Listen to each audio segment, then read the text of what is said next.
Kalau bicara suku bunga acuan sebenarnya kita sudah mengetahui sejak awal tahun lalu, bukan sejak awal tahun ini, di mana akhir tahun 2021 kita juga paham bahwa berita-berita mengenai inflasi di Amerika yang cukup tinggi dan bahkan saat ini inflasi di Amerika sudah mencapai angka 8,6%, di beberapa negara Eropa pun juga sangat tinggi. Ini sebenarnya sudah kita antisipasi. Namun kalau berbicara mengenai pembiayaan, khususnya di perusahaan pembiayaan terkait pembiayaan produktif untuk kebutuhan akan alat berat, juga terkait kebutuhan akan pembiayaan konsumtif seperti mobil dan motor, kami masih optimis bahwa pembiayaan kedua sektor ini akan masih terus akan terus tumbuh ya, walaupun di tengah situasi adanya kenaikan suku bunga acuan. Demikian Mbak Anne.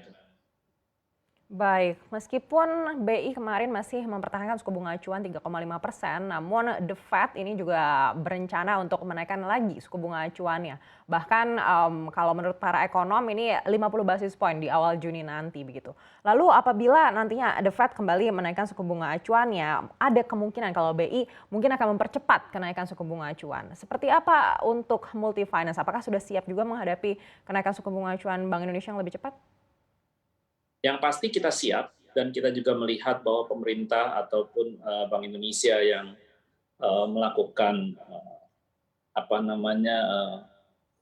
kebijakan moneter semuanya sudah sangat baik menurut kami. Kenapa sangat baik? Kita bisa melihat inflasi di Indonesia tercatat 3,47%. Nah, walaupun memang ini terjadi peningkatan, namun kita masih lebih baik dari negara-negara seperti yang saya sampaikan tadi, seperti di Eropa, di Amerika, dan lain-lainnya.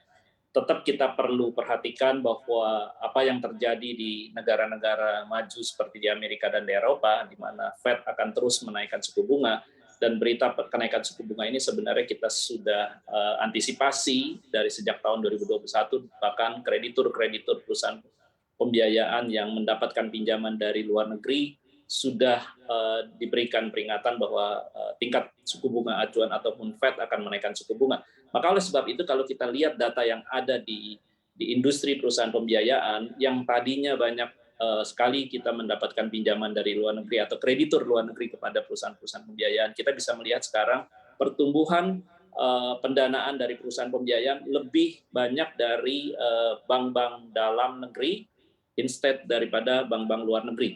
Pertumbuhan daripada bank luar negeri sudah minus 20-something%, sementara bank dalam negeri cukup menjanjikan bahwa masih terjadi pertumbuhan kredit di mana bank-bank dalam negeri masih percaya kepada industri kami, Mbak Anneke.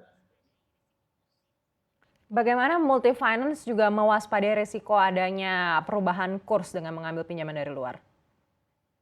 Ya, itu dia. Kalau kita bicara mengenai perubahan kurs, kalau kami mendapatkan pinjaman dari luar, sudah diatur oleh otoritas jasa keuangan, pada saat kami mendapatkan pinjaman dari luar, kita harus melakukan full hedging, Mbak Aneka. Jadi terjadi perubahan ataupun naik turunnya kurs tentu tidak akan mempengaruhi kemampuan membayar kami, karena pada saat kami mendapatkan pinjaman tersebut, kami melakukan full hedging 100%.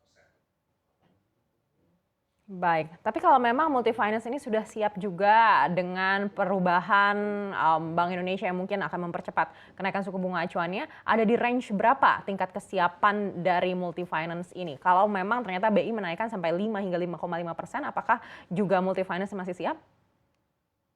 Kami akan selalu siap, Mbak Anneke, artinya begini, pinjaman-pinjaman yang kami berikan kepada debitur kami, pada saat debitur kami menandatangani kredit, pinjaman itu akan tetap selama masa tenor yang kita perjanjikan dengan debitur. Misalnya 3 tahun, 4 tahun, itu akan tetap. Artinya, kami juga akan mendapatkan pinjaman daripada kreditur kami, di mana pinjaman yang kami tarik dari kreditur kami atau perbankan yang saat ini paling banyak, itu juga bunganya tetap. Artinya kami tidak mengalami situasi di mana terjadi kenaikan suku bunga, kami harus panik dan segalanya.